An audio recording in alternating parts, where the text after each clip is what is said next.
شهر رمضان الذي أنزل فيه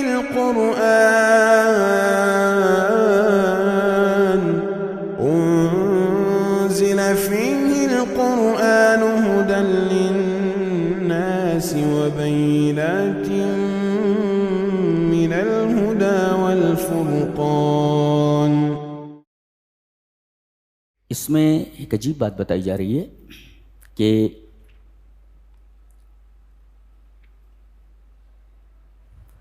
سنریہم آیاتنا فی الآفاق وفی انفسہم حتی یتبین لہم انہ الحق.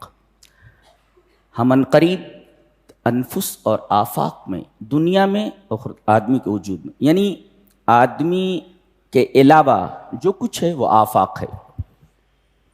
آدمی جو ہے وہ انفس ہے اور اس کے علاوہ جتنی چیزیں ہیں سب آفاق ہیں. تو ہم انسان کے وجود میں بھی اور آفاق میں بھی ایسی نشانیاں دکھائیں گے کہ جس سے یہ بات واضح ہو جائے گی کہ قرآن میں جو کچھ کہا گیا سب حق ہے. مثلا قرآن میں کہا گیا کہ اعمال گنے نہیں جائیں گے، تولے جائیں گے. تو مشرکین کا اعتراض یہ تھا کہ اعمال تو کیفیت ہیں، کیفیت کو کیسے تولا جا سکتا ہے؟ جی، کیفیت موزون کیسے ہوتی ہے؟ تولنے کے لیے مادی چیز ہونا چاہیے. ایک گلاس ہے، پانی ہے جس کا وزن ہو. آراز یہ کیسے موزون ہوتے ہیں؟ لیکن تھرمامیٹر ہے، اسی طریقے سے زلزلہ پیما ہے. یہ ساری ایجادات جو میدان میں آئیں انہوں نے بتا دیا کہ قرآن نے جو کہا بالکل صحیح کہا ہے. جی جی جی. اور انفس میں دکھایا کہ بچہ جب پیدا ہوتا ہے تو نطفے کے بعد علقہ ہوتا ہے. علقہ، اور عربی میں علقہ لیچ کو بولتے ہیں. لیچ، جونک. آپ اس کو دیکھیں رحم کے اندر، مشاہدہ کریں تو آپ کو نظر آئے گا کہ نطفے کے بعد جو مرحلہ ہوتا ہے ماں کے رحم میں وہ بالکل لیچ جونک جیسا ہوتا ہے، ایسا لٹکا رہتا ہے رحم کی دیوار سے، بچے دانی کی دیوار سے ایسے لیچ یعنی جونک کی طرح لپٹا ہوا ہوتا ہے. ایسے لپٹا ہوا ہوتا ہے، لٹکا ہوا ہوتا ہے ایسے. تو جو کچھ قرآن کہہ رہا ہے بالکل صحیح کہہ رہا ہے. اور کہتے ہیں کہ ہدہد کیسے بولتا تھا؟ ریڈیو ایجاد کر لی گئی، لوہا بول رہا ہے. موبائل ایجاد کر لی گئی، لوہا بول رہا ہے. اس کے آلات بولے، بے جان چیزیں بول رہی ہیں. اور حضرت سلیمان علیہ السلام کے پاس ملکہ بلقیس کا تخت پلک جھپکتے ہی آ گیا. کیسے؟ آج بڑی بڑی ایجادات ہیں. ابھی میں نے پڑھا کہ جاپان نے ایک گاڑی ایجاد کی ہے، الیکٹرک ہے، جو اوساکا اور ٹوکیو کے درمیان صرف 10 منٹ میں پہنچتی ہے، جبکہ اوساکا اور ٹوکیو کے درمیان فاصلہ 4800 کا ہے. یعنی 4800 کلومیٹر کا فاصلہ یہ ٹرین 10 منٹ میں طے کرتی ہے. کتنی تیز رفتار ٹرین ہے. اوساکا اور ٹوکیو کے درمیان جو فاصلہ ہے وہ 4800 کلومیٹر ہے، جس کو یہ 10 منٹ میں طے کرتی ہے. کتنی فاسٹ ٹرین ہے یہ. تو یہ سب ایجادات بتا رہی ہیں کہ قرآن حکیم میں جو کچھ کہا گیا ہے وہ سب صحیح ہے. کچھ باتیں ابھی نہیں سمجھ میں آ رہی ہیں. آگے جب سائنس اور ٹیکنالوجی مزید ترقی کرے گی تو یہ بات اور واضح ہو جائے گی کہ جو باتیں ابھی نہیں سمجھ میں آ رہی ہیں وہ سب سمجھ میں آ جائیں گی.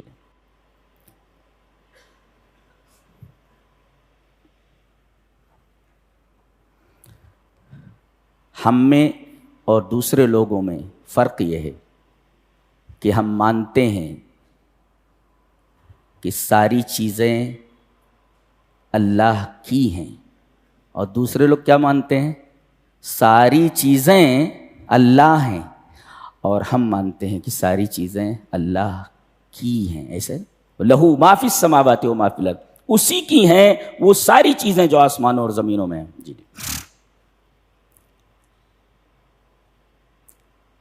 مکہ کو ام القری کہا گیا ہے، تمام گاؤں کی ماں. کیوں کہا گیا اس کو؟ وَكَذَلِكَ أَوْحَيْنَا إِلَيْكَ قُرْآنًا عَرَبِيًّا لِتُنذِرَ أُمَّ الْقُرَىٰ وَمَنْ حَوْلَهَا. جی، اس میں دو چیزیں قابل غور ہیں.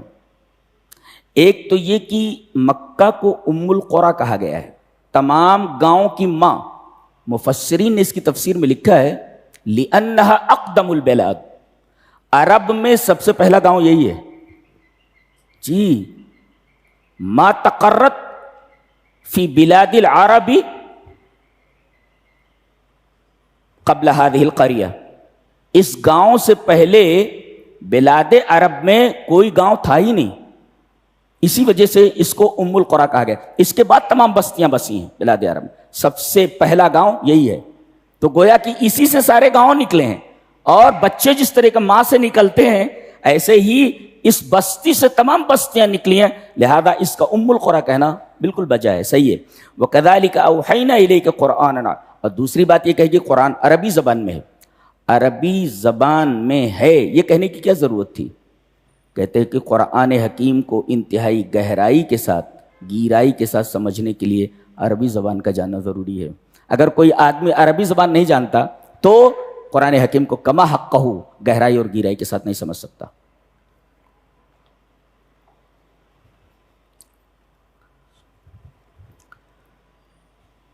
ایک آیت کریمہ ہے، ایک مفسر لکھتا ہے کہ اگر اس آیت کریمہ کے اوپر آدمی عمل کر لے، اس آیت کریمہ پر جس میں 3 احکام ہیں، اس میں 3 باتیں ہیں ایک آیت میں، اور ان 3 باتوں کے اوپر امت عمل کر لے، کوئی قوم عمل کر لے تو سکسیسفل ہو جائے، کامیاب ہو جائے۔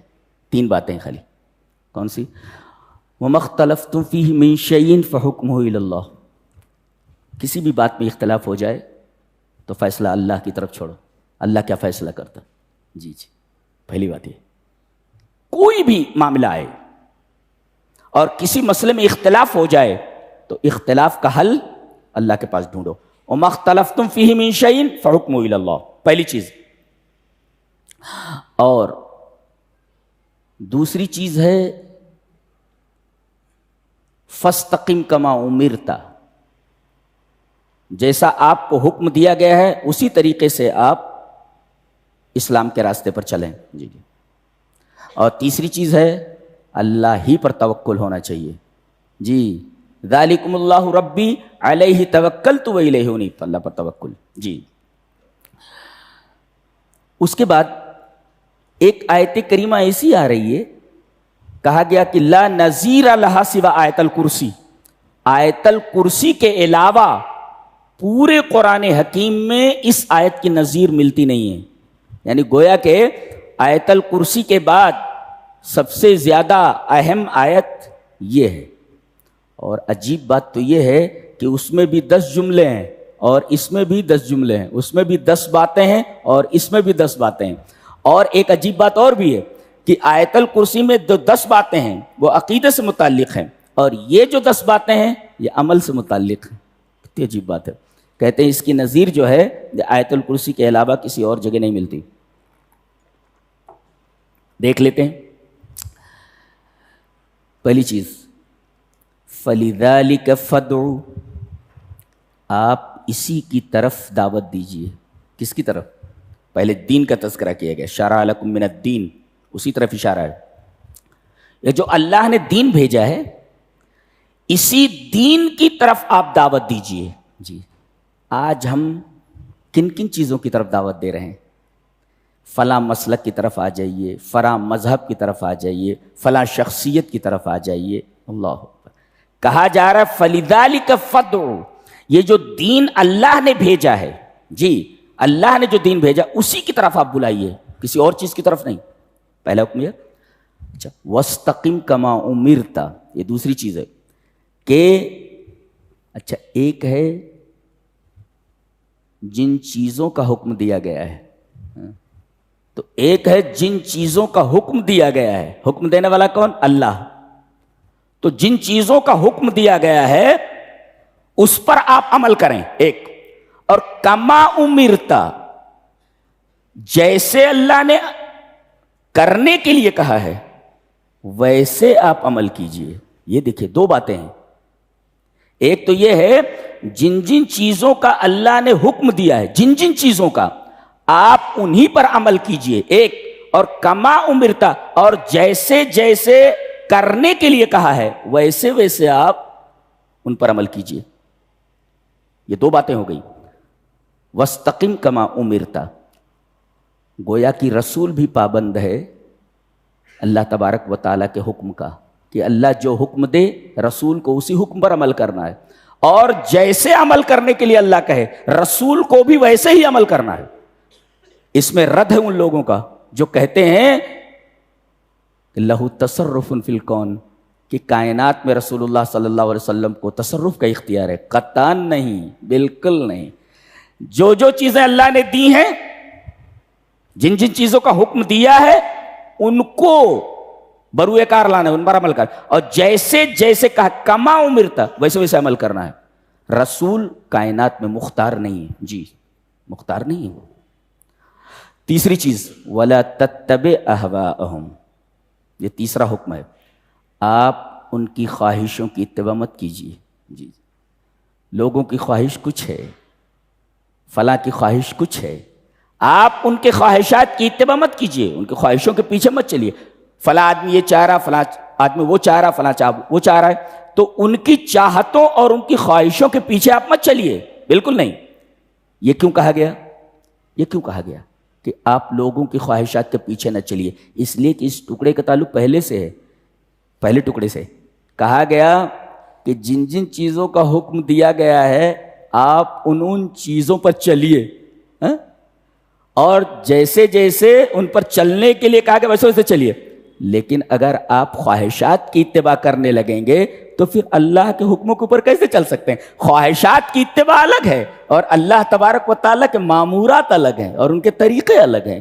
تو خواہشات کی اتباع یہ کما امرتا کے خلاف ہے. جی اس وجہ سے بعد میں کہا گیا وَلَا تَتَّبِعْ أَهْوَاءَهُمْ، خواہشات کی اتباع کریں گے آپ تو وَاسْتَقِمْ كَمَا أُمِرْتَ پر آپ عمل ہی نہیں کر سکتے، اس لیے کہ خواہشات الگ ہوتی ہیں اور وَاسْتَقِمْ كَمَا أُمِرْتَ ایک الگ چیز ہے. تین باتیں. یہ چوتھی بات جو کہی جا رہی ہے بڑی عجیب ہے. وَقُلْ آمَنْتُ بِمَا أَنزَلَ اللَّهُ مِنْ کتاب، آپ اعلان کر دیجئے، قل آپ اعلان کر دیجئے کہ جتنی کتابیں نازل ہوئی ہیں سب پر میں ایمان لایا. یہ کتابیں جنس ہے، جی جنس ہے یہ، اور ما نافیہ کے بعد ہے، ما نافیہ کے بعد، اور ما نافیہ کے بعد من کے ذریعے اگر کسی چیز کو ذکر کیا جائے تو اس کے اندر عموم پیدا ہو جاتا ہے. یعنی جتنی، جیسے ما لکم من الہ غیر، ما لکم من لایا گیا، اللہ کے علاوہ کوئی بھی معبود نہیں ہے، وہی لایا گیا. ما انزل اللہ من کتاب، جتنی کتابیں دو باتیں، جتنی کتابیں نازل ہوئی ہیں جی وہ نازل شدہ منزل کتابیں ان پر میں ایمان لائے.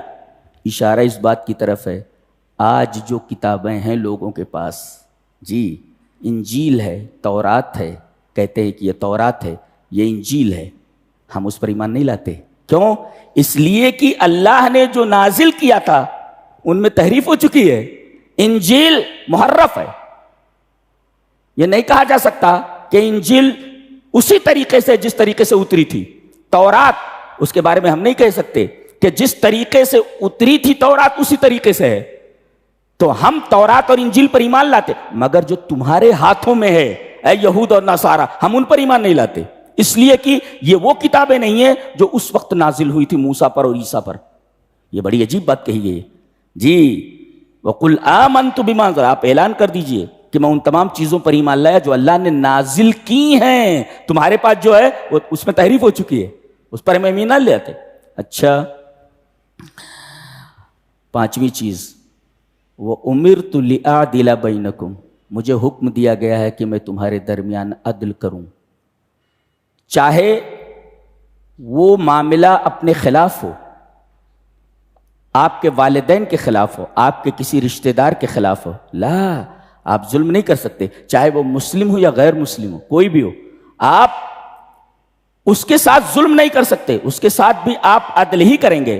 اور عدل کا معیار ایسا ہے، آج تو کسی نیتا کا بیٹا کوئی بڑا جرم کر لے تو بڑے بڑے وکیل لگا دیے جاتے ہیں جو کسی بھی طریقے سے اس لڑکے کو آزاد کرا لیتے ہیں. جی رسول اللہ صلی اللہ علیہ وسلم نے فرمایا وَأَيْمُ اللَّهِ لَوْ أَنَّ فَاطِمَةَ بِنْتَ مُحَمَّدٍ سَرَقَتْ لَقَطَعْتُ يَدَهَا، آپ نے فرمایا کہ اللہ کی قسم اگر میری لخت جگر فاطمہ بھی چوری کرے تو میں اس کا ہاتھ کاٹ دوں گا. اللہ اکبر. یہ ہمارے ہاں عدل کا معیار ہے. جی ہوا یہ تھا کہ بنو مخزوم جس کے خالد ابن ولید ہیں، جس قبیلے کے، اللہ اکبر، ان کا نام آتا ہے تو نوجوانوں کو خوش ہو جانا چاہیے. بہت عجیب و غریب بہادر ہے. ماؤں نے ایسا بچہ پیدا نہیں کیا ہے جی. 100 سے زائد جنگیں لڑی ہیں، کسی میں ہارا نہیں ہے. یہ واحد انسان ہے، واحد بہادر ہے جو کبھی ہارا نہیں جی. انہی کے قبیلے کی عورت تھی، اس نے چوری کر لی تھی. اب اس کا ہاتھ کاٹا جانا تھا، چوری ثابت ہو گئی تھی. اب اس عورت کا ہاتھ کاٹا جانا اتنے بڑے قبیلے کی ناک کٹ جانے کے مرادف تھا. کہا گیا کہ کسی طریقے سے اس عورت کا ہاتھ نہ کاٹا جائے. بولے کیا کیا جائے؟ بولو اسامہ ابن زید کو بھیجیے. زید ابن حارثہ جن کو آپ نے اپنا بیٹا بنا لیا تھا، ان کے بیٹے ہیں. کہا کہ اسامہ کو آگے بڑھائیے، اسامہ سے بہت پیار کرتے ہیں نبی کریم صلی اللہ علیہ وسلم. ایک زانو کے اوپر حضرت حسین کو بٹھاتے تھے اور دوسرے پر اسامہ ابن زید کو جی، اتنا پیار کرتے تھے. تو کہا کہ اسامہ ابن زید سے بہت پیار کرتے ہیں اور پیار کی وجہ سے شاید ان کی سفارش پر معاف کر دیں. اسامہ آئے، لوگوں نے ان کو آگے بڑھا. کہا کہ اللہ کے رسول، جس عورت کے ہاتھ کاٹنے کے بارے میں اپنا فیصلہ کیا ہے، ہاتھ مت کاٹیے. اس سے میں آگے، تیری جرات کیسے ہوئی؟ تیری جرات کیسے ہوئی اللہ کے حدود میں ٹانگ اڑانے کی؟ پھر آپ نے ممبر پر جا کر کے خطبہ دیا. کہا کہ لوگوں، پچھلی قومیں جو ہلاک ہوئی جانتے ہو اس کی وجہ کیا تھی؟ جب کوئی بڑا آدمی چوری کرتا تو اسے چھوڑ دیا جاتا تھا، اور جب کوئی چھوٹا آدمی چوری کرتا تو اس کے اوپر اللہ کی حد قائم کی جاتی تھی، اسے ہاتھ کاٹ دیا جاتا تھا. اب آپ نے فرمایا وَأَيْمُ اللَّهِ لَوْ أَنَّ فَاطِمَةَ بِنْتَ مُحَمَّدٍ سَرَقَتْ لَقَطَعْتُ يَدَهَا. اللہ کی قسم، اگر فاطمہ بنت محمد بھی چوری کرتی، میری لخت جگر بھی، تو میں اس کا ہاتھ کاٹ دیتا تھا. یہ عدل کا معیار ہے اسلام کے اندر. وَأُمِرْتُ لِأَعْدِلَ بَيْنَكُمْ، مجھے حکم دیا گیا ہے. اور ظاہر ہے کہ اللہ جب حکم دے تو نبی کو تو اس کے اوپر عمل کرنا ہی ہے جی. اس لیے کہ رسول امر الہی کے خلاف نہیں جا سکتا. وہ امرت لیعدل بینکم. اچھا تو کتنا ہو گیا؟ 1 2 3 4 5. چھٹا پوچھا گیا آپ اللہ کو اپنا رب مانتے ہیں؟ کون کہے گا میں رب نہیں مانتا؟ ہندو سے پوچھے وہ بھی کہے گا رب وہی ہے، رب وہی ہے. کسی بھی سے پوچھئے، کسی غیر مسلم سے پوچھئے، ہندو سے پوچھئے اللہ کون ہے، رب ہے، کدھر ہے؟ بولے ادھر ہے. اچھا تم مانتے ہو کہ وہ بھی رب ہے، وہی رب ہے تمہارا؟ رب تو ہمارا بھی رب وہی ہے، تمہارا بھی رب وہی ہے، تو دونوں ایک جگہ جمع ہو گئے نا. تو اب ہم دونوں کو چاہیے کہ ہم اللہ کی عبادت کریں. دیکھیں سامنے والے کی بات مان کر کے جواب دیا جا رہا ہے. تم اللہ کو رب مانتے ہو، کوئی نہیں بول سکتا کہ میں اللہ کو رب نہیں مانتا جی. عیسائی سے پوچھئے رب مانتے ہو اللہ کو؟ بولتا رب مانتا ہوں. یہودی سے پوچھئے ہاں رب مانتے. غیر مسلم ہندو سے پوچھئے رب مانتے ہو، لارڈ مانتے ہو اللہ کو؟ جی ہاں لارڈ مانتے، لارڈ ہے وہ، رب ہے وہ. تو ہم بھی مانتے ہیں اللہ رب. وہی کہتا ہے اللہ ربنا و ربکم، اللہ ہمارا رب ہے اور تمہارا رب ہے. جب ہم دونوں کا رب ایک ہی ہے تو ہم دونوں کو چاہیے کہ ہم اللہ ہی کی عبادت کریں. رب مان کر کے غیر اللہ کی عبادت کرنے کا کیا مطلب ہے جی؟ پالے کوئی کھاؤ کسی کا گاؤ کسی کا، ایسا تھوڑی ہوتا ہے. رب مانے پالنے والا، روزی دینے والا، تمہاری حفاظت کرنے والا. تو کھاؤ کسی کا گاؤ کسی کا، ایسا ہوتا ہے کیا؟ نہیں ہوتا. تو اسی کی عبادت کرنی چاہیے. پھر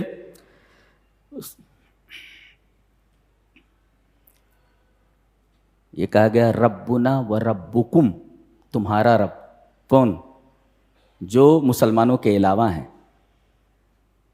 ایسا کہا جا سکتا ہے تمہارا رب، لیکن یہ نہیں کہا جا سکتا رب الکافرین، ایسا نہیں کہا جاتا. رب الیہود اور رب النصارى، رب الکلاب کتوں کا رب، رب القردہ بندروں کا رب، ایسا نہیں کہا جا سکتا. ہے تو سب، بندروں کا رب بھی وہی ہے، کتوں کا بھی رب بھی وہی ہے، ساری مخلوقات کا رب ہے.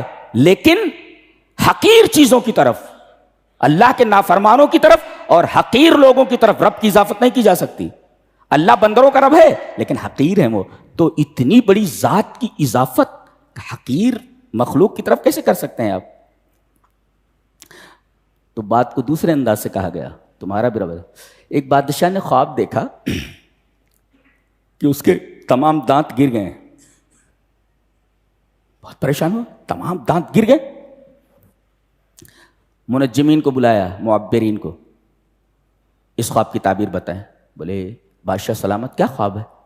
کہا کہ میں نے خواب دیکھا کہ میرے سارے دانت گر گئے ہیں. تو کیا بولتا ہے کہ آپ سے پہلے آپ کے جتنے حاشیے ہیں تمام آیان مملکت اور آپ کے تمام خاندان والے مر جائیں گے. کہا کہ پکڑو اس کو، اس میں جیل میں ڈال دو، اس کو جیل میں ڈالو، اس کو جیل میں ڈال دیا گیا. دوسرے معبر کو بلایا گیا. کہا کہ میں نے خواب دیکھا. کہا کہ کیا؟ کہا کہ میرے تمام دانت گر گئے ہیں. کہا کہ انت اطولہم عمرا، آپ اپنے تمام خاندانوں میں سب سے زیادہ عمر والے ہیں. بات وہی، مانا واحد. نہیں سمجھے؟ بات ایک ہی ہے، آپ ان سے زیادہ عمر والے ہیں، یعنی آپ سے پہلے وہ سب مر جانے والے ہیں. جی اس نے کیا کہا پہلے والے نے کہ آپ سے پہلے آپ کے تمام خاندان والے، آپ کے تمام وزرائے مملکت اور آیان سلطنت مر جائیں گے. کہا قید کرو اس کو. دوسرا کیا بولا ہے؟ انت اطولہم عمرا، آپ ان میں سب سے زیادہ عمر والے ہیں. جی فاکرمہ، اس کا اکرام کیا. اس نے کہا باتیں کہ مانا واحد، کہ آپ ان کے بعد ہی مریں گے، اس سے پہلے سارے کے سارے مر جائیں گے. چونکہ بات ایک ہی، مانا واحد، لیکن طریقہ غلط ہے، طریقہ غلط ہے. جی جی وہی کہا گیا اللہ ربنا و ربکم، کن کی کا تمہارا، تم سب کا رب ہے. اضافت نہیں کی گئی کسی کی طرف. جی اور اس کے بعد فرمایا گیا لنا اعمالنا ولکم اعمالکم، ہم جو عمل کر رہے ہیں اس کی جزا ہمیں ملنے والی ہے، اور تم جو عمل کر رہے ہو اس کی جزا و سزا تمہیں ملنے والی ہے. جی اور اس کے بعد لا حجت بیننا و بینکم، حق واضح ہو جانے کے بعد، حق واضح ہو گیا، اب ہمارے درمیان اور آپ کے درمیان کوئی دلیل نہیں رہے گی. لا حجت بیننا و بینکم، مناظرہ ختم. اللہ یجمع، اب نہیں مان رہے ہو تو اللہ یجمع بیننا، تو ایک دن اللہ ہمیں جمع کرنے والا ہے، پھر بتائے گا کون حق پر ہے اور کون غلطی کے اوپر ہے. اللہ اکبر و الیہ المصیر. دیکھیے کتنی بات ہے، 1 2 3 4 5 6 7 8 9 10، اور اسی کی طرف سب کو جانا ہے، اسی کی طرف مصیر ہے. کہتے ہیں کہ یہ آیت کریمہ ایسی ہے جو آیت الکرسی کے بعد احکام کے معاملے میں سب سے زیادہ اہم ہے، اور عقیدے کے معاملے میں سب سے زیادہ اہم آیت الکرسی ہے. حضرت ابی بن کعب سے نبی کریم صلی اللہ علیہ وسلم نے پوچھا تھا کہ اعظم آیت فی کتاب اللہ، اللہ کی کتاب میں سب سے بڑی آیت کون سی ہے، سب سے عظیم آیت؟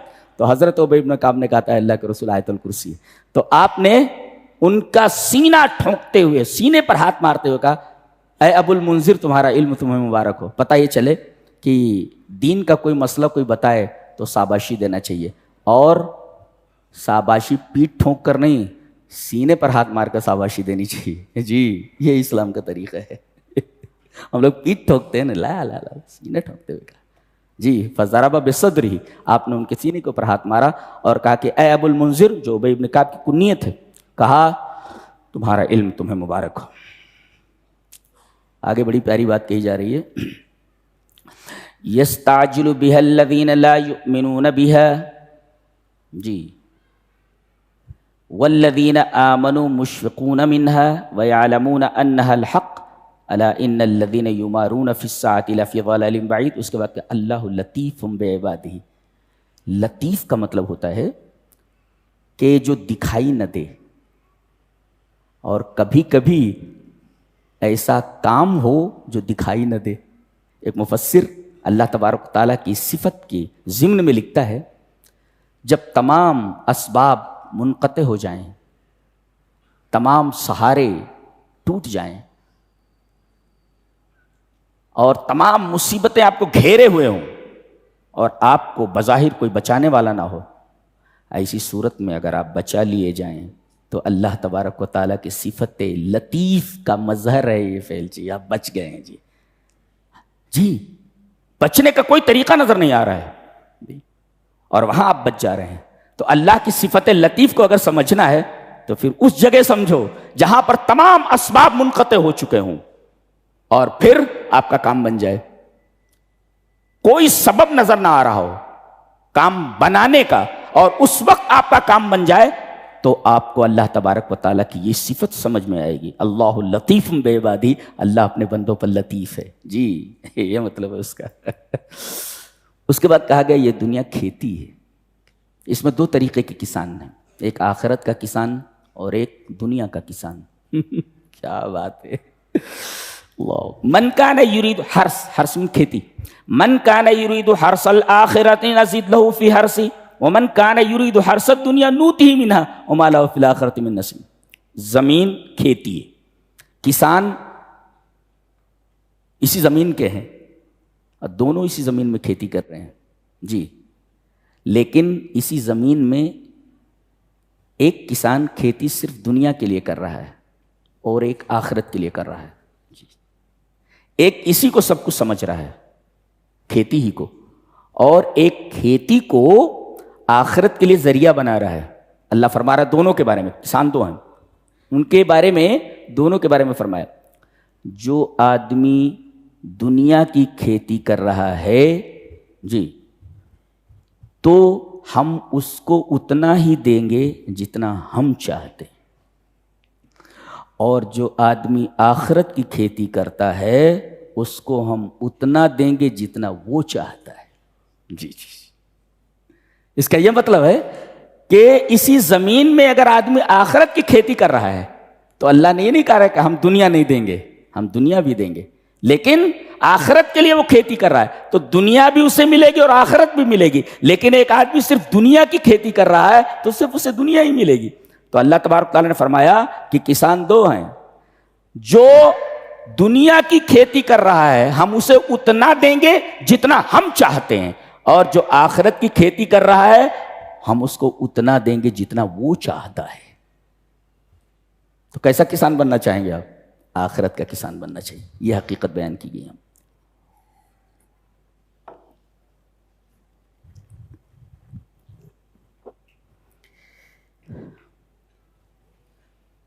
بڑی پیاری بات کہی جا رہی ہے، گانٹھ باندھو اس کو۔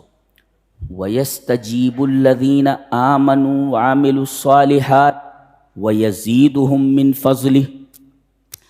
اللہ دعاؤں کو قبول کرتا ہے اچھے عمل کرنے والوں کی ہے۔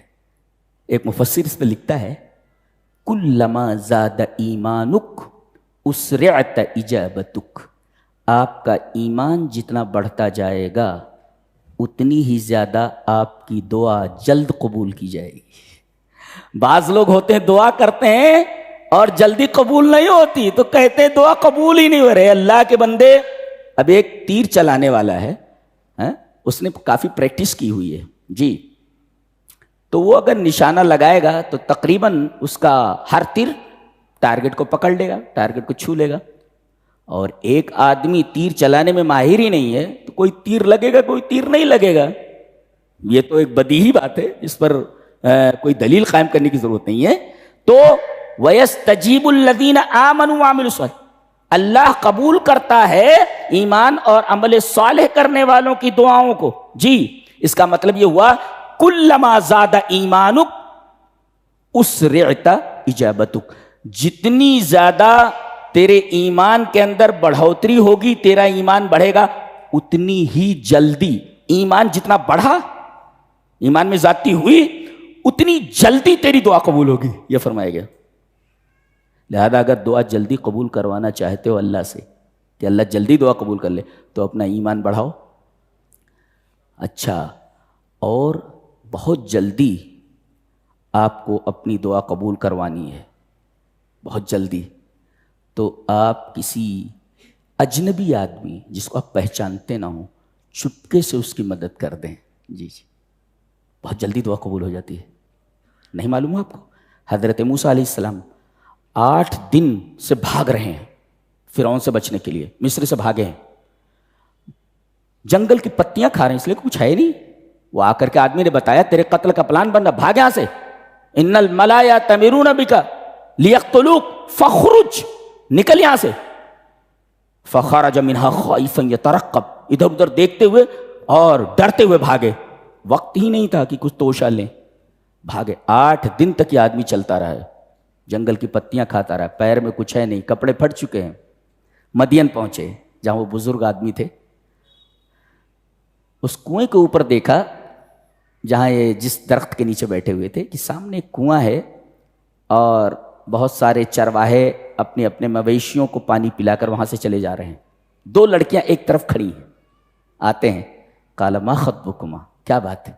تو انہوں نے بتایا کہ یہ چرواہے طاقتور ہیں اور یہ کنویں سے اپنے مویشیوں کو پانی پلا لیتے ہیں, اس پر وہ ڈھکنا ڈال دیتے ہیں, تو کبھی کبھی ہم لوگ بھی پلا لیتے ہیں مویشیوں کو. انہوں نے اپنی طاقت کے ذریعے جو اللہ نے انہیں عطا کی تھی, بھوکے پیاسے ہیں مگر طاقت ہے کافی, انہوں نے کنویں سے وہ ڈھکنا اٹھایا اور ان کے مویشیوں کو پانی پلایا. اور اللہ فرما رہا ہے کہ انہوں نے پانی پلا دیا, شکریہ کے لیے بھی وہاں نہیں ٹھہرے. فسقى لهما ثم تولى الى الظل, پھر وہ جو سایہ دار درخت تھا اس کے نیچے جا کر کے بیٹھ گئے اور دعا کر رہے ہیں, رب انی لما انزلت الی من خیر فقیر, میرے رب میں فقیر ہوں تیرا.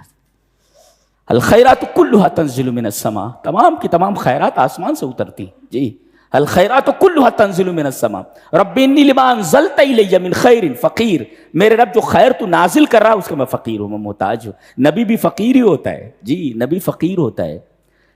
یہ دیکھو یہ دعا کر رہے ہیں. جی, مدد کی انہوں نے, مدد کرنے کے بعد دعا کی, لڑکی آئی, دونوں میں سے ایک, بولے ابا بلا رہے ہیں.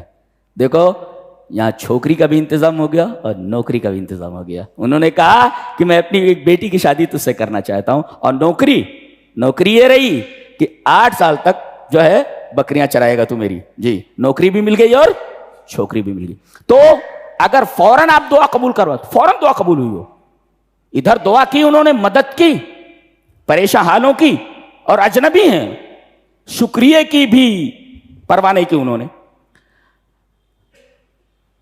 تو کسی مجبور آدمی کی چپکے سے مدد کر دینا. میں نے ایک ریاض سے ایک پرچہ نکلتا ہے عربی میں, اس میں نے ڈاکٹر عیسیٰ مرزوقی کا ایک واقعہ پڑھا جو کینسر کے لاسٹ اسٹیج پر تھے. وہ ڈاکٹر تھے, وہ پتہ یہ چلا کہ کینسر کے لاسٹ اسٹیج پر ہیں.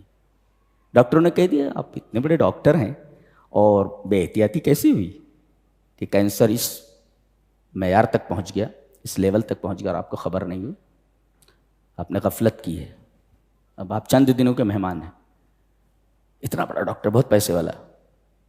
انہیں ایک حدیث معلوم ہوئی, وَدَاوُ مَرْضَاكُمْ بِالصَّدَقَةِ, اپنے مریضوں کی دوا صدقہ دے کر کرو. جی, ایک روحانی علاج ہے. روحانی علاج کا مطلب نہیں کسی بابا کے پاس جا کر جھاڑ پھونک کروانا, یہ مطلب نہیں ہے اس کا. داؤ مرضاکم بالصدقہ, اپنے مریضوں کی دوا صدقہ دے کر کرو. جی, صدقہ دے کر کرو. کہتے ہیں کہ اپنی ساری دولت ایک بیوہ کے نام انہوں نے کر دی, جس کے بہت سارے بچے تھے اور بھوکے پیاسے بچے تھے سب, ان کا کوئی دیکھ ریکھ کرنے والا نہیں تھا. پوری پراپرٹی, پوری جائیداد اس کے نام لکھ دی.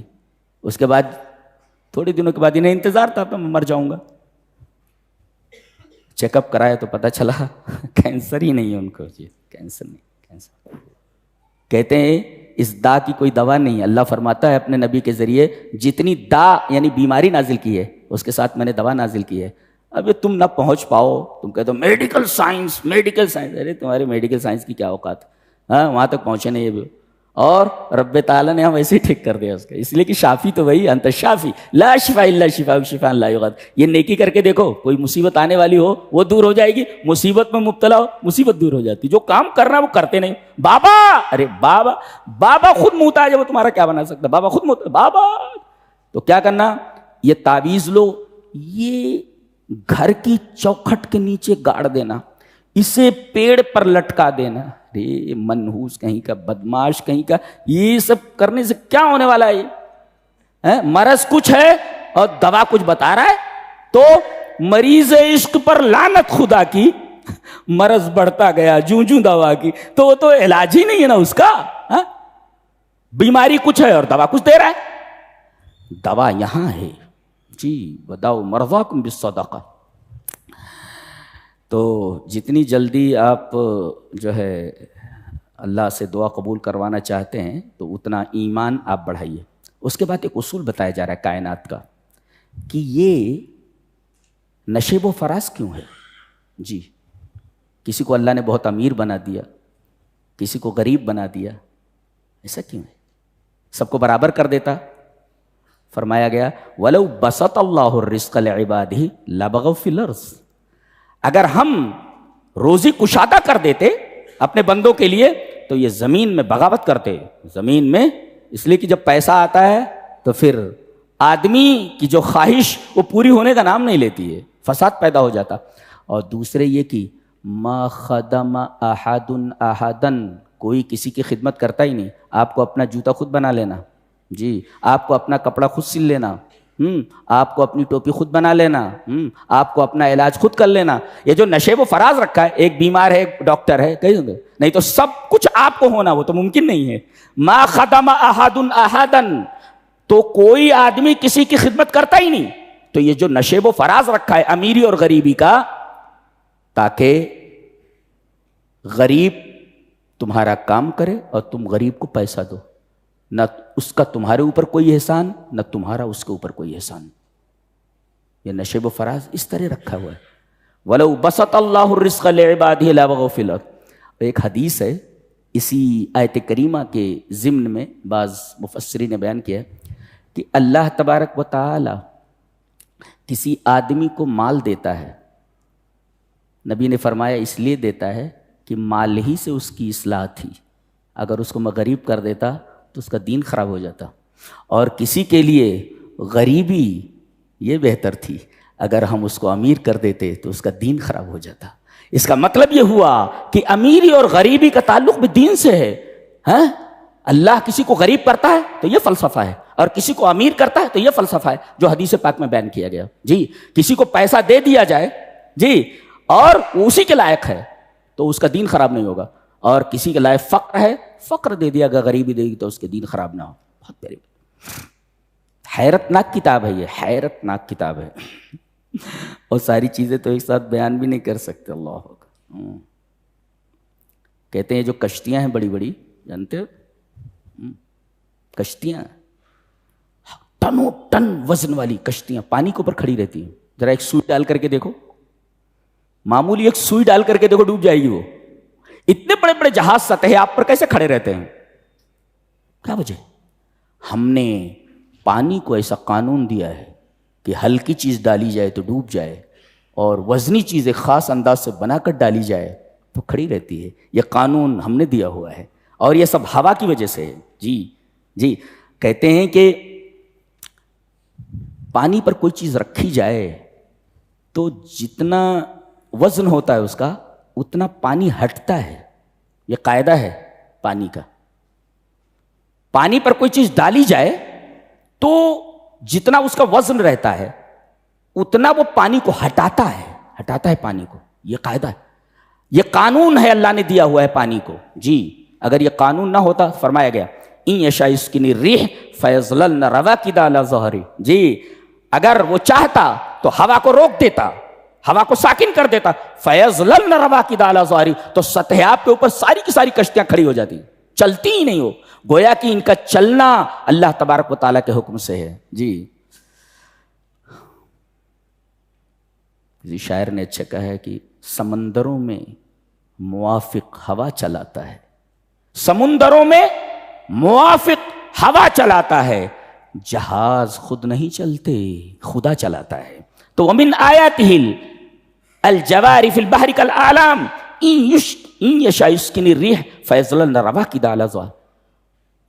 اور اس سورہ کریمہ کی سب سے بڑی خصوصیت یہ ہے کہ اس میں میں چاہتا ہوں، میں چاہتا ہوں، میں چاہتا ہوں، رب تعالیٰ کی مشیت کا ذکر 15 مرتبہ ہے۔ جی، 15 ٹائمز ہے، 15 مرتبہ۔ یہ واحد سورہ ہے جس میں لفظ یشاء 15 مرتبہ آیا ہے۔ کیا مطلب ہوا؟ ایقنت ان المشیئۃ کلھا للہ وحدہ، کہ مشیت پوری کی پوری سب اللہ کی ہے، وہ جو چاہتا ہے وہی ہوتا ہے، جو نہیں چاہتا نہیں ہوتا ہے، یہ مطلب ہے اس کا۔ ان یشاء، اگر وہ چاہے تو ایسا ہو جاتا، ان یشاء 15 مرتبہ ہے اس میں، اور 15 مرتبہ ہونے کا مطلب یہ ہے کہ یقین کرو کہ جو کچھ ہوتا ہے وہ سب اللہ کے حکم سے ہوتا ہے۔ یہاں تو سمندروں کے بارے میں کہا گیا، یہاں وہ جو بابا سے مانگنے کے لیے جاتے ہیں ان کے بارے میں کیا کہا گیا ہے؟ دیکھیے نا، یہاں بھی وہی ہے، یہب لمن یشاء، یہاں کیا تھا؟ یشاء اس کے لیے 15 مرتبہ آیا ہے. یہاں کیا ہے؟ یہب لمن یشاء اناثا، جسے چاہے بیٹی دے. اللہ. اور یہاں ہبہ ہے. ہبہ مینس گفٹ. جی گفٹ. اور جب بیٹی ملے یا بیٹا ملے تو چونکہ گفٹ ہے یہ اللہ کی طرف سے، لہذا جب گفٹ ملے تو اللہ کا شکر ادا کرنا چاہیے. یہ دیکھیے. اچھا، اور یہاں لڑکی کا تذکرہ پہلے گفٹ دینے میں. اللہ نے فرمایا میں گفٹ دے رہا ہوں جس کو چاہتا ہوں اسے گفٹ دیتا ہوں. اور پہلے لڑکی کا تذکرہ کیا. حق اللہ ان تفتخر بہذا التکریم. لڑکی عورت جتنا فخر کرے اس آیت کریمہ پر، اس تکریم پر، اتنا کم ہے کہ اللہ تبارک و تعالی نے جب گفٹ دینے کی بات کہی اپنے بندوں سے تو گفٹ دینے میں سب سے پہلا تذکرہ عورت کا تذکرہ ہے. حق اللہ ان تفتخر بہذا التکریم. اللہ نے جو عورتوں کی تکریم کی ہے، اس تکریم کے اوپر عورتیں جتنا چاہے خوش ہو جائیں. جی اس لیے کہ اناث کا تذکرہ یہ کہنا چاہیے تھا کہ جسے چاہے اللہ بیٹا دیتا ہے، جسے چاہے بیٹی دیتا ہے. لا، جس کو چاہتا ہے بیٹی دیتا ہے، جس کو چاہتا ہے بیٹا دیتا ہے. بیٹی کا تذکرہ پہلے، بیٹے کا تذکرہ بعد میں. کہتے ہیں کہ اسلام نے عورتوں کو کوئی حق ہی نہیں دیا. سبحان اللہ، کتنی غلط بات ہے وہ کہ اللہ تبارک و تعالیٰ نے یہاں لڑکی کا تذکرہ پہلے کیا اور اسے ہبہ کہا ہے. ہبہ گفٹ کہا ہے. اور اللہ کا گفٹ ایسا ہوتا ہے اس کو حقیرت کی نگاہوں سے نہیں دیکھا جاتا. ارے بھائی کوئی تحفہ ملتا ہے تو چھوٹا بھی تحفہ رہتا ہے تو آدمی کہتا ہے تھینک یو، تھینکس اے لاٹ، بہت زیادہ، آپ کو بہت زیادہ شکریہ. یہ رب تعالیٰ آپ کو ہبہ کر رہے ہیں اور لڑکی ہبہ کر رہے ہیں. اللہ فرما رہے یہ لڑکی میرے عطیہ ہے، ہبہ ہے، گفٹ ہے، تو شکر کر میرا. عربوں کا ماحول کیا تھا؟ لڑکی کی پیدائش کی خبر ملتی تو چھپتا پھرتا تھا. اس لیے کہ یہ باعث عار بھی تھا. لڑکی پیدا کیا، لڑکا نہیں پیدا کر سکتا. لڑکا لڑکی. اچھا یہ بات عجیب ہے کہ لڑکا پیدا کرنے میں، پیدا ہونا، ہاتھ مرد کا ہوتا ہے. جی لڑکا پیدا کرنا، لڑکا پیدا نہیں ہوا اگر تو لڑکی کو دوش نہیں دے سکتا. جی یہ رکھا اللہ نے. سائنس پڑھی آپ کو معلوم ہو جاتا. جی یہ نہیں کہہ سکتا کہ لڑکی کیسے ہو گئی، لڑکا کیوں نہیں ہوا، تیرے اندر گڑبڑی ہے. جی لڑکا نہیں ہوا تو یہاں بھی وہی آیا. اچھا پھر اس کے بعد عجیب بات ہے، 3 مرتبہ تو ایک آیت کے اندر آیا ہے، کہیں نہیں ہے ایسا. یخلق ما یشاء، جو چاہتا ہے پیدا کرتا ہے. یشاء، یہب لمن یشاء، آیت ختم نہیں ہوئی. 2 وَيَهَبُ لِمَن يَشَاءُ، چھوٹی سی آیت میں 3 مرتبہ یشاء آیا ہے اور اس کے علاوہ 12 مرتبہ اور آیا ہے. تو 12 3 15، 3 12 3 15 مرتبہ خالی یہی آیا. جی یشاء.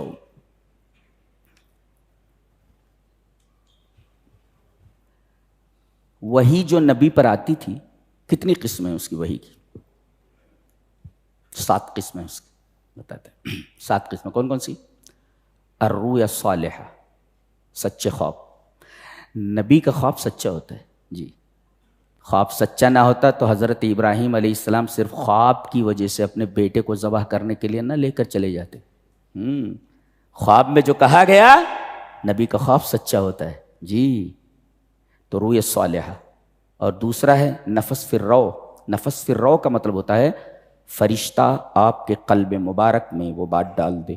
یہ وحی کا ایک طریقہ ہے نفس فی الروع. جیسا کہ ایک حدیث میں ہے، نبی اکرم صلی اللہ علیہ وسلم نے ارشاد فرمایا کہ آدمی کو اگر روزی جلدی نہ ملے جی تو اسے حرام طریقہ اختیار نہیں کرنا چاہیے تھا.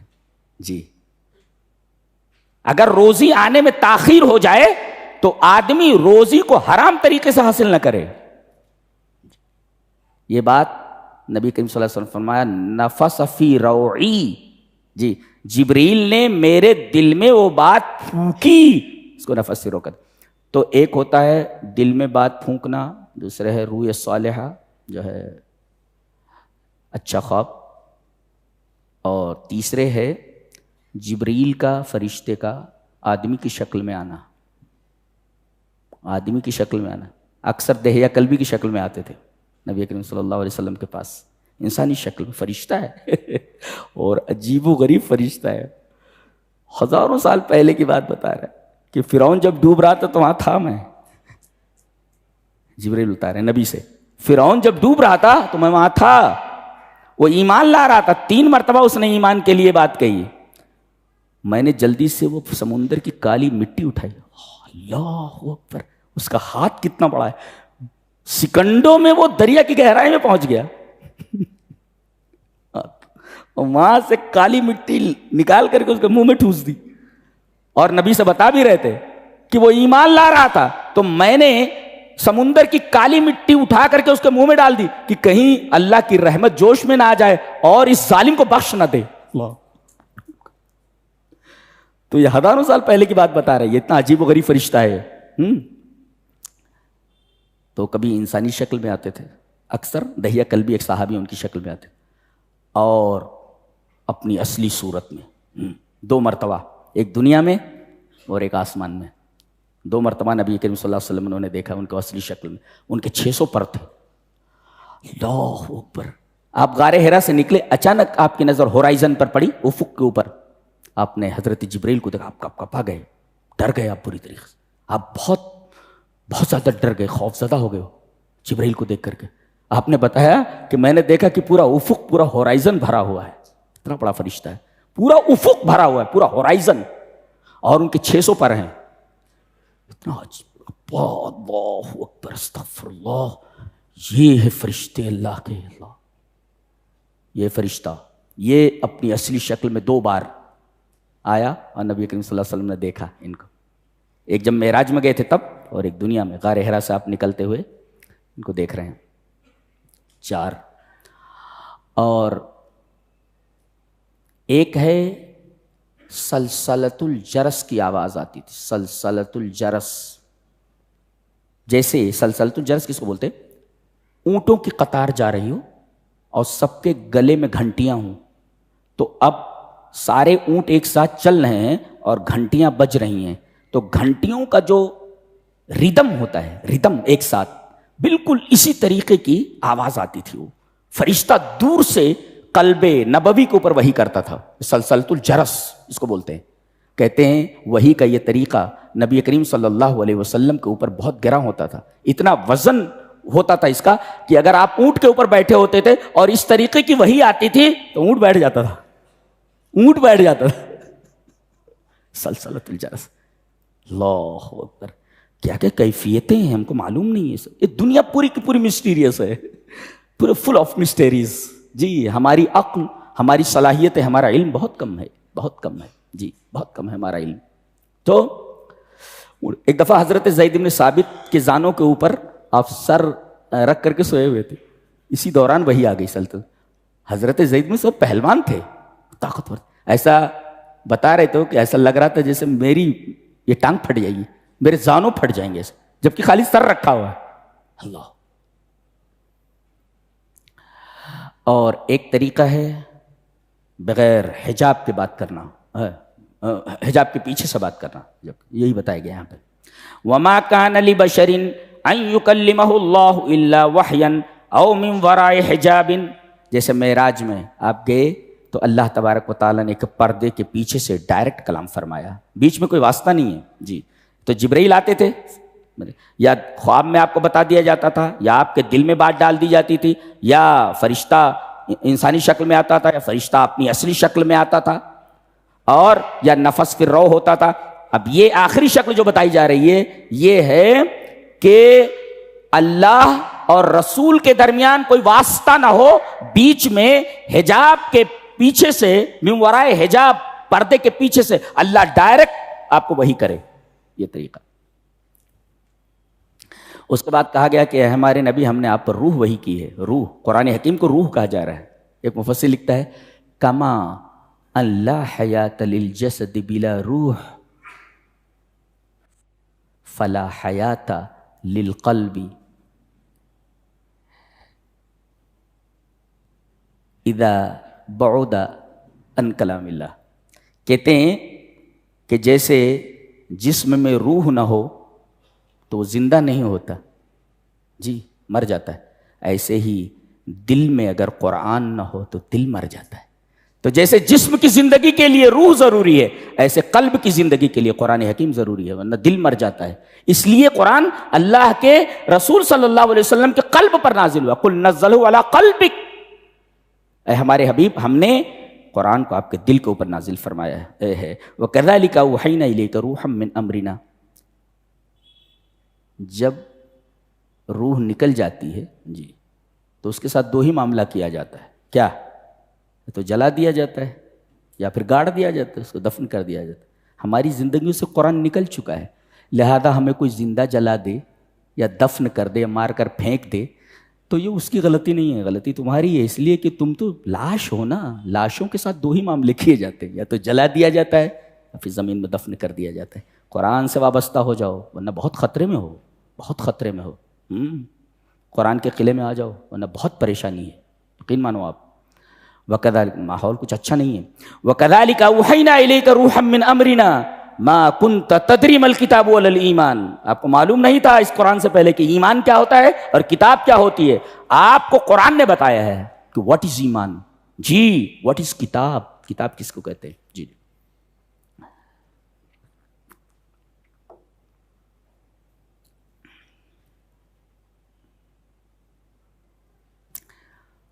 بتایا گیا کہ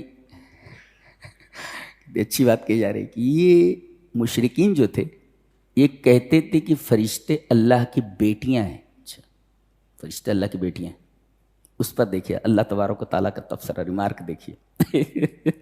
سبحان اللہ، میرا رب کیسی بات کرتا ہے. دیکھیں وَجَعَلُوا الْمَلَائِكَةَ الَّذِينَ هُمْ عِبَادُ الرَّحْمَنِ إِنَاثًا. یہ فرشتے جو اللہ کے بندے ہیں، رحمان کے بندے ہیں، ان کو انہوں نے اللہ کی بیٹی بنا دیا ہے مشرکین نے. اللہ فرما رہا ہے اشہدوا خلقہم، کیا جب ہم فرشتوں کو بیٹیاں بنا رہے تھے، بیٹی بنا رہے تھے تو یہ وہاں حاضر تھے؟ حاضر تھے وہاں.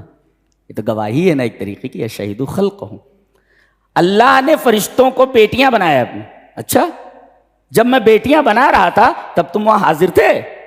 نہیں حاضر. ایسے ہی ڈاروین سے پوچھا جائے کہ انسان بتدریج رفتہ رفتہ انسان کے مرحلے میں آیا ہے. پہلے بندر تھا یا اسپائرو گائرا تھا، کیا تھا؟ پانی سے زندگی ہوئی، دھیرے دھیرے دھیرے دھیرے کیڑا بنا، پھر کیا ہوا؟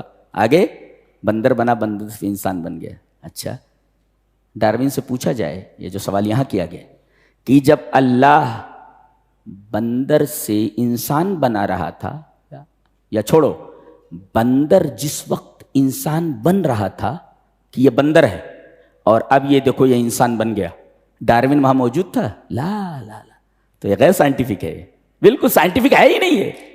لہذا یہ کہنا کہ انسان بندر سے بنا ہے یہ ڈاروین کا کہنا. بعد میں لوگوں نے، آنے والے سائنسدانوں کا، کہ وہ پاگل تھا، وہ پاگل تھا. اور پاگل ہی ایسی بات کہہ سکتا ہے جو آدمی کسی چیز کو نہ دیکھے ہوئے ہو. سائنس تو دیکھی بھی بات کو مانتی ہے، لیب میں جو چیز پروو ہو جائے اس کو مانتی ہے نا. تو یہ لیب میں پروف کہاں ہوا؟ بھائی بندر انسان بن رہا تھا تو تم حاضر تھے؟ ڈاروین سے پوچھا جا رہا ہے. وہی سوال یہاں کیا جا رہا ہے، جب ہم فرشتوں کو بیٹیاں بنا رہے تم حاضر تھے؟ اور ڈاروین جب بندر انسان بن رہا تو تو حاضر تھا وہاں؟ دونوں کہہ رہے حاضر نہیں تھے. تو یہ بہت بڑی بات کہہ دی گئی. ڈاروین سے بھی کہا جا رہا ہے اور ان لوگوں سے بھی، کیا ستکتب شہادتہم، یہ تمہاری جو بات ہے نا، یہ گواہی یہ لکھ لی جا رہی ہے اور کل قیامت کے دن پوچھا جائے گا. ڈاروین سے بھی، بندر جب بن رہا تھا انسان، بول دیکھا تھا تو نے؟ اور ان سے بھی پوچھا جائے گا جب ہم فرشتوں کو بیٹیاں بنا رہے تم حاضر تھے؟ ستکتب شہادتہم، تمہاری یہ گواہی لکھی جا رہی ہے اور تم سے پوچھا جائے گا اس گواہی کے بارے میں. اللہ اکبر. ایک مفسر اس کے اوپر لکھتا ہے کہ کوئی چیز اگر تم پوسٹ کرو واٹس ایپ کے اوپر، انسٹاگرام کے اوپر، فیس بک کے اوپر، جی، تو یہ جو چیز آپ اس میں بھیج رہے ہیں یہ شہادت ہے، گواہی ہے. کسی کی عزت اچھال رہے ہیں آپ، کسی کو برا کہہ رہے ہیں آپ، جی وہ سب لکھا جا رہا ہے. ستکتب شہادتہم ویسألون. اور یہ جو تو آپ نے لکھ لیا ہے یہ سب آپ کے نامہ اعمال میں لکھ دیا جا رہا ہے. آپ وہاں بھیج رہے ہیں نا، وہ آپ کے نامہ اعمال میں چلا گیا ہے، اس کے بارے میں آپ سے پرسش ہوگی. لہذا کوئی بھی چیز آپ بھیج رہے ہیں کہیں پر سوچ سمجھ کر بھیجیے. جی سَتُكْتَبُ شَهَادَتُهُمْ وَيُسْأَلُونَ. اللہ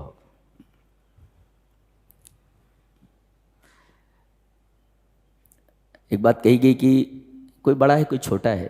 ایسا کیسے ہوتا ہے؟ اللہ نے فرمایا نحن قسمنا بینہم معیشتہم فی الحیات الدنیا. یہ تقسیم ہماری ہے. ہم سے کون سوال کر سکتا ہے؟ ہم سے کون سوال کرنے والا؟ تو کون؟ تو بندہ ہے نا. نوکر مالک سے سوال کرے گا؟ مخلوق خالق سے سوال کرے گی؟ ہم نے اسے حاتم اصم کر کے ایک بزرگ ہیں، ان کے بارے میں کہا، وہ کہتے ہیں تأملتها، میں نے اس آیت کریمہ پر غور کیا، فعلمت، تو مجھے معلوم ہوا، ان القسمۃ من اللہ، کہ پوری تقسیم اللہ کی طرف سے ہے. فما حسدت احدا ابدا، تو میں نے کبھی کسی سے حسد نہیں کیا. جی جی اب ظاہر اللہ نے اس کو زیادہ دے دیا ہے، تو گویا کہ آپ اگر حسد کر رہے ہیں، ناپسند کر رہے ہیں، گویا کہ اللہ کی تقسیم کو ناپسند کر رہے ہیں. اسی وجہ سے حسد بہت بری چیز ہے. اور سب سے بڑا فساد جو ہوا ہے وہ بھی آسمان میں اسی حسد کی وجہ سے ہوا ہے. جی اور دنیا میں سب سے پہلا جو گناہ ہوا ہے اسی حسد کی وجہ سے ہوا ہے. کیا کہا کہ اس کو سجدہ کر، کہا کہ میں بڑا. حسد ہو گیا نا آدم سے ابلیس کو، تو پہلا جو گناہ ہوا وہ حسد کی وجہ سے ہوا. اور قابیل نے اپنے چھوٹے بھائی حابیل کو قتل کیا، اس کے پیچھے یہی جذبہ کار فرماتا، حسد. میری قربانی کیوں قبول نہیں ہوئی، تیری قربانی کیسے قبول ہو گئی؟ تو زمین پر پہلا گناہ جو ہوا قتل کا، وہ بھی حسد اس کے پیچھے تھا. اور آسمان میں جو پہلا گناہ ہوا ابلیس سے سرزد ہوا، اس کے پیچھے وہی حسد تھا. حسد بہت خطرناک. اسی وجہ سے اللہ تبارک و تعالیٰ نے سورہ ناس سے پہلے قرآن حکیم میں سورہ فلق کو ذکر کیا ہے، اور لفظ حسد کے اوپر وہ سورہ کریمہ ختم ہوتی ہے، وَمِن شَرِّ حَاسِدٍ إِذَا حَسَدَ، اس پر ختم ہوتی ہے. جی اور اس کے بعد سورہ ناس ہے، خلاص.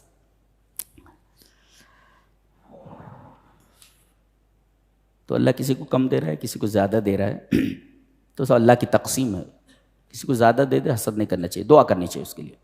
ہاں رشک کر سکتے ہیں آپ، اے اللہ اس کو اتنا تو نے دیا ہے، اگر مجھے دیتا تو یہ تو چمڑی چلی جائے دمڑی نہ جائے والا آدمی ہے، مجھے دیتا تو میں تیری راہ میں خرچ کرتا. جی یہ تمنا کرنی چاہیے. اس کو کہتے ہیں رشک. رشک جائز ہے، حسد جائز نہیں. جی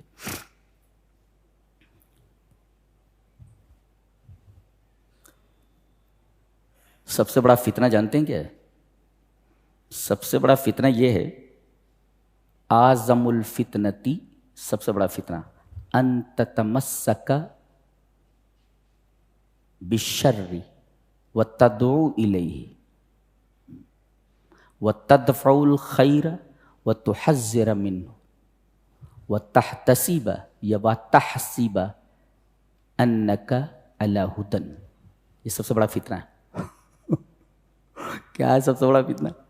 فتنہ یہ ہے سب سے بڑا کہ آپ برائی کو پکڑے ہوئے ہیں اور برائی کی طرف بلا رہے ہیں اور نیکی کو ہٹا رہے ہیں اور نیکی سے ڈرا رہے ہیں اور سمجھ رہے ہیں کہ آپ ہدایت کے اوپر ہیں. ایک یہاں ہے نا زور زور سے کتا، ایک کتا ہے اور زور زور سے تقریر کرتا ہے، پوری تقریر شرکی کے اوپر ہوتی ہے نا، پوری تقریر اس کی شرکی کے اوپر ہوتی ہے. عجیب و غریب ہے وہ، اور کچھ آتا جاتا نہیں ہے. کمال تو یہ کچھ آتا جاتا نہیں. اللہ کو چھوڑ کر کے سب کو اس نے معبود بنا رکھا ہے بندے نے، اور وہ یہ سمجھتا کہ ہدایت پر ہے.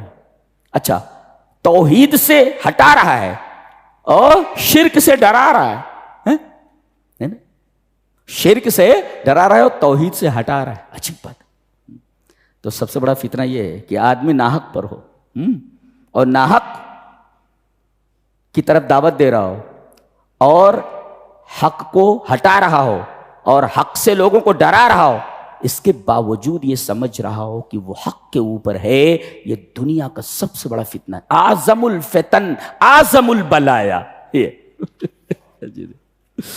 جی بات. کہتے ہیں 4 لفظ ایسے ہیں جو بڑے مہلک ہیں.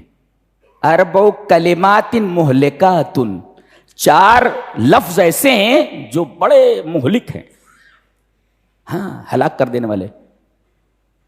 میں، ہم، میرا اور میرے پاس.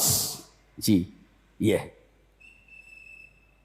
آئی ہیو، مائن وغیرہ وغیرہ. عربی میں کہتے ہیں انا میں، نحنو ہم، لی میرا، نحنو ہم. دیکھ رہے عندی میرے پاس. اور یہ 4 شیاطین کہہ چکے ہیں. فرعون نے کہا الیس لی ملک مصر وہذہ الانہار تجری من تحتی، کیا میرا نہیں ہے یہ مصر کا ملک، مصر کی بادشاہ؟ میرا، لی میرا، مائن اٹ از مائن. اچھا، اور یہ جو نہریں بہ رہی ہیں، اللہ نے فرمایا ان نہروں پر تجھے فخر ہے، تجھے اسی پانی میں ڈبو کر مارتا ہوں. تجھے جس چیز پر فخر کیا اسی میں ڈبو دیا گیا. تو آدمی جب زیادہ بدمعاشی کرتا ہے نا تو جو نعمت دی جاتی ہے نا اسی کو وبال بنا دیا جاتا ہے اس کے لیے. جی نعمت کو دیکھو، اس نے کہا لی میرا. شیطان نے کیا کہا انا خیر من، میں بہتر ہوں آدم سے. دیکھو انا، اس نے لی کہا فرعون نے، اور شیطان نے کہا انا. اور ملکہ سبا کے ساتھیوں نے کہا، وزراء نے کہا نحن اولی قوہ، نحن اولو قوہ، ہم طاقت والے ہیں. اور کیا ہوا؟ سلیمان کے سامنے جھکنا پڑا ان کو. نحن اولو قوہ، نحن بولے ہم. اور اندی یہ قارون بولا تھا، قال انما اوتیتہ علی علم عندی. ارے بولے بھائی اللہ کے راستے میں بھی خرچ کر. کہا کہ کیوں خرچ کروں، اس میں اللہ کا کیا لینا دینا ہے؟ میں نے جو میرے پاس علم ہے، علم عندی، میرے پاس جو علم ہے وہ جو اس سے میں نے کمایا ہے یہ پیسہ. اچھا، علم سے کما لیتے ہیں سب. کتنے ایم اے بی اے اور کتنے جو ہے بڑی بڑی ڈگری والے رکشہ چلا رہے ہیں، فٹ پاتھ پہ کھڑے ہوئے ہیں. اگر علم اگر روزی دے دیتا تو قال انما اوتیتہ علی علم عندی. یہ عندی جو میرے پاس کہا اس نے، یہ بھی بہت خطرناک لفظ ہے. تو یہ 4 الفاظ بڑے خطرناک ہیں، لی، انا، عندی، نحنو. اور یہ چاروں کے چاروں یہ ذلیل و خوار ہوئے اور تباہ و برباد ہوئے. تو ان 4 لفظوں سے بچنا چاہیے. ہم بولے تو ہم، تو قالو ہم. رب تعالیٰ بولے ہم تو اچھا لگتا ہے نا، اس کی ذات ہے، اس کے شان کے لائق ہے. ہم بولے تو جگہ جگہ ہم ہی بولتا ہے، ہم ایسا کرتے ہیں. انا انزلناہ فی لیلۃ القدر. ہو سکتا ہے آج ہی رات ہو. جی 5 طاقراتوں میں سے آج ہی رات. رب تعالیٰ نے ہم کہہ کر کے فرمایا انا انزلناہ، ہم نے نازل کیا. بولے تو اس کی شان کے مطابق وہ بول سکتا، اچھا ہے وہ بولتا ہے تو اچھا لگتا ہے، اس لیے کہ اس کی شان کے مطابق ہے ہم بولنا. جی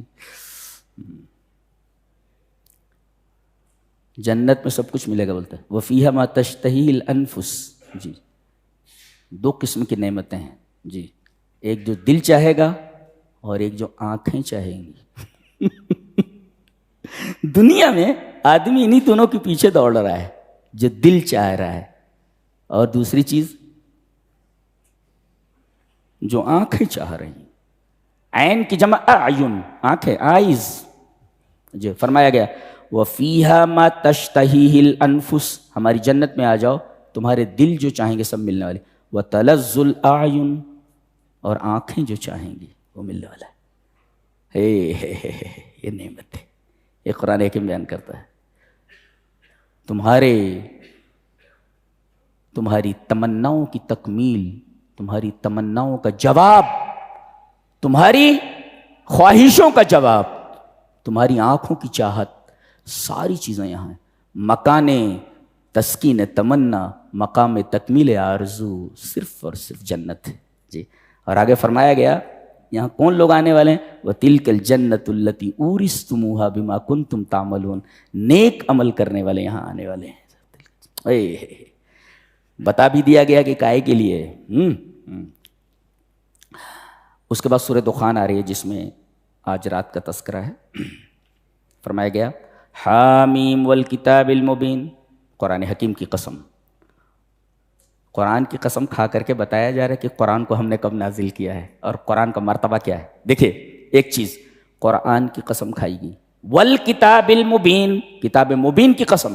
مبین کا مطلب بالکل واضح، اس کی کوئی بات پیچیدہ نہیں ہے، جی بالکل واضح. کتاب مبین کی قسم، ہم نے اس کتاب مبین کو انا انزلنا، ہم نے اس کتاب کو نازل کیا ہے، اوپر سے آئی ہے. اچھا کب؟ فی لیلۃ، رات میں.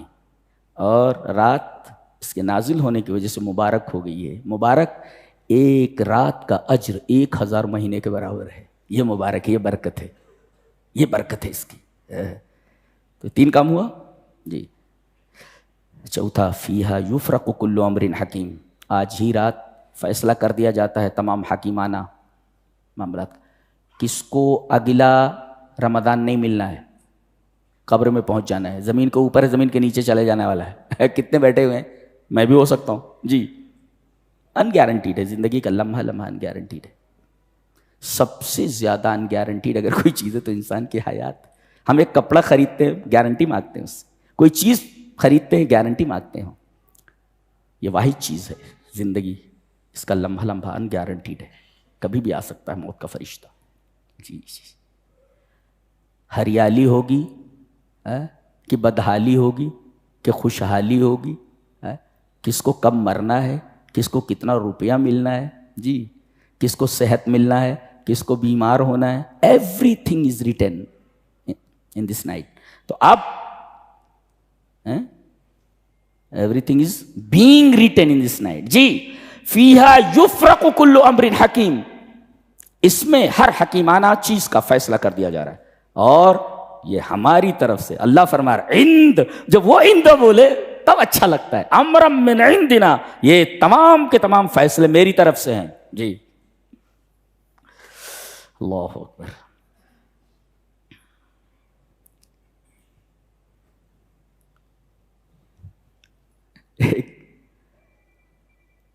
فرعون جو ہے اپنے آپ کو ربکم الاعلیٰ بولتا تھا، میں تمہارا سب سے بڑا رب ہوں. اس کا تذکرہ اسی ساتھ ہے، اس کے ساتھ ہی اسی سورہ میں دخان. اس کا نام ہے سورہ دھواں، اسموک، دھواں. اس کو دھواں کیوں کہا گیا ہے وہ بتاتا ہوں. اس میں کچھ باتیں بتانے کے بعد اسی عجیب و غریب رب کا تذکرہ ہے جی. ایک اسکالر نے کہا ہے کہ یہ دنیا کا سب سے احمق آدمی تھا. کون؟ فرعون. کیسے؟ ایک نجومی نے یہ کہا کہ ایک لڑکا پیدا ہوگا جو تیری حکومت کو ختم کر دے گا، تباہ کر دے گا جی. تو اگر یہ بتانے والا سچا ہے تو قتل کرنے کا فائدہ؟ کوئی فائدہ نہیں، فائدہ ہی نہیں نا. وہ لڑکا تو تباہ کر دے گا نا، پھر قتل کرنے کا فائدہ. اور اگر یہ جھوٹا ہے تو بھی قتل کرنے کا کیا فائدہ ہے اگر یہ جھوٹا ہے تو جی نہیں سمجھے آپ بھائی. نجومی نے بتایا کہ ایک لڑکا پیدا ہونے والا ہے جو تیری حکومت کو تباہ کر دے گا. بتا دیا اس نے کہ تیری حکومت تباہ ہو جائے. تو اب بچوں کو مارنے کیوں لگا؟ بیوقوفی ہے نا. وہ لڑکا ہوگا، وہ تباہ کرے گا وہ، تو بچوں کے قتل کر. اور اگر یہ جھوٹا ہے تبھی قتل کرنے کا کیا معاملہ ہے؟ دنیا کا احمق ترین شخص تھا. کسی نے اس پر تبصرہ کرتے ہوئے کہا ہے کہ کم من مفتون لا یدری انہ مفتون. کچھ پاگل ایسے ہوتے ہیں جن کو خود معلوم نہیں ہوتا کہ وہ پاگل ہیں. یہ عربی ہے. کم من مفتون لا یدری انہ مفتون. کتنے پاگل ہوتے ہیں کہ ان کو معلوم نہیں ہوتا کہ میں پاگل ہوں، میں پاگل ہوں. کم من مفتون لا یدری انہ مفتون. کتنے پاگل ہوتے ہیں کہ ان کو معلوم نہیں ہوتا خود کہ وہ پاگل ہے. یہ تبصرہ ہے اس کا. اس کو دخان کیوں کہا گیا ہے؟ سورہ دھواں، اسموک کیوں کہا گیا ہے سورہ کریمہ کو؟ جب مسلمانوں کو بہت پریشان کیا گیا اور ناطقہ بند کر دیا گیا، زندگی حرام کر دی گئی ان کے اوپر، اور ظلم و جبر کے پہاڑ توڑ دیے گئے، تو نبی کریم صلی اللہ علیہ وسلم نے ان کے تعلق سے بد دعا فرمائی جی. قحط نازل ہوا، اور قحط ایسا تھا کہ جس طرف دیکھتے دھواں ہی دھواں نظر آتا تھا. بس دھواں نظر آتا تھا خالی آنکھوں سے، اس لیے کہ پانی بند ہو گیا نا. ہریالی تو کہیں تھی ہی نہیں، چاروں طرف دھوپ ہی دھوپ، اور چاروں طرف جس طرف دیکھتے دھواں ہی دھواں. ہڈیاں تک کھا گئے لوگ، چوہے اور پتہ نہیں کون کون سے مردار تک یہ کھا گئے. ابو سفیان کو آگے بڑھایا گیا، اس وقت ایمان نہیں لائے تھے. کہ محمد سے جا کر کے کہیے صلی اللہ علیہ وسلم کہ وہ ہمارے لیے دعا فرمائے کہ یہ عذاب ہمارے اوپر سے ٹل جائے، اس لیے کہ آپ رحیم ہیں۔ جی ابو سفیان کہہ رہا ہے آپ رحیم ہیں۔ نبی کریم صلی اللہ علیہ وسلم نے دعا فرمائی اور یہ عذاب ان کے اوپر سے ٹل گیا۔ جی اس وجہ سے اسے دخان کہا جاتا ہے کہ جب وہ دیکھتے تھے سارے دھواں ہی دھواں نظر آتا تھا۔ اس کے بعد سورہ جاسیہ ہے، اس میں مرکزی جو آیت ہے وہ یہ ہے کہ یہ کہتے ہیں کہ ہمیں زمانہ مارتا ہے، نموت و نحیا، جبکہ یہ بات کہنا کہ زمانہ ہمیں مارتا ہے، دیکھو زمانہ فرض کیجئے کہ یہ زمانہ ہے، یہ زمانہ ہے، یہ اس کو زمانہ بولتے ہیں، زمانہ یعنی ایک سرا اس کا جب سے دنیا پیدا ہوئی ہے اس سے ملا ہوا ہے، یہ سرا، یہ دنیا یہاں بنی ہے یہاں سے ملا ہوا ہے، اور دوسرا سرا اس کا جہاں دنیا ختم ہوئی ہے وہاں ملا ہوا ہے، اس کو دہر کہتے ہیں۔ جی اس کو دہر کہتے ہیں۔ اس وقت کے جو اجزاء ہیں ان کی پھیلی ہوئی اس پوری چادر کو دیٹ از کالڈ دہر۔ جی پوری چادر ہے جو پھیلی ہوئی ہے شروع سے آخر تک، اور اس کے بعض حصوں کو عصر کہا جاتا ہے، جیسے صبح سے شام تک یہ جو ہے یہ دہر ہے، اور اس کا ایک حصہ عصر آتا ہے۔ جی بہرحال تو یہ کہتے ہیں کہ نموت و نحیا، ہم مرتے ہیں جیتے ہیں، وما یہلکنا الا الدہر، ہمیں زمانہ مارتا ہے، ہمیں زمانہ مارتا ہے، کوئی مارنے والا کوئی جلانے والا نہیں۔ مفسرین نے لکھا ہے یہ دونوں باتیں، یہ بات جو ہے نقلاً بھی صحیح نہیں ہے اور عقلاً بھی صحیح نہیں ہے۔ معقول بھی اس بات کا انکار کرتا ہے اور منقول بھی۔ منقول کیسے؟ قرآن میں ہوا یحیی و یمیت، جی وَإِلَيْهِ تُرْجَعُونَ، وہی مارتا وہی جلاتا ہے، کون؟ اللہ، اور اسی کی طرف تمہیں لوٹایا جانا ہے۔ تو نقل سے ثابت ہے کہ مارنے اور جلانے والا اللہ ہے، زمانہ نہیں، نقل سے ثابت ہے۔ اور عقلاً اور حساً بھی یہ چیز غلط ہے۔ کیسے؟ اگر زمانہ ہی مارتا ہے، کیسے مارتا ہے؟ جی مارتا ایسے ہے کہ بچہ پیدا ہوتا ہے، پھر دھیرے دھیرے دھیرے دھیرے وقت گزرتا رہتا ہے، بچہ جوان ہوتا ہے، جوانی کے بعد بوڑھا ہوتا ہے، اور ایسے وقت میں پہنچ جاتا ہے جب بدن کے سارے اجزاء کمزور ہو جاتے ہیں، وہ مر جاتا ہے۔ اعتراض اس پر یہ ہے کہ بوڑھا ہونے کے بعد اجزاء جسمانی یا کمزور ہو جاتے ہیں تب وہ مرتا ہے، ٹھیک ہے، لیکن ہم یہ دیکھتے ہیں کہ ایک بچہ پیدا ہوتے ہی مر جاتا ہے، پھر اس کو کس نے مارا؟ اس کو کس نے مارا؟ اور ایک لڑکا جوان ہو کر کے مر جاتا ہے، اس کو کس نے مارا؟ اگر تم یہ کہتے ہو کہ مرور زمن کے ساتھ آدمی مرتا ہے، بڑھاپے تک جاتا ہے اور اعضاء اس کے کمزور ہو جاتے ہیں، اس کے بعد پھر جوان کیسے مرتا ہے؟ تو عقلاً اور نقلاً دونوں یہ بات بالکل غلط ہے، حماقت ہے ایسی بات کہنا۔ جی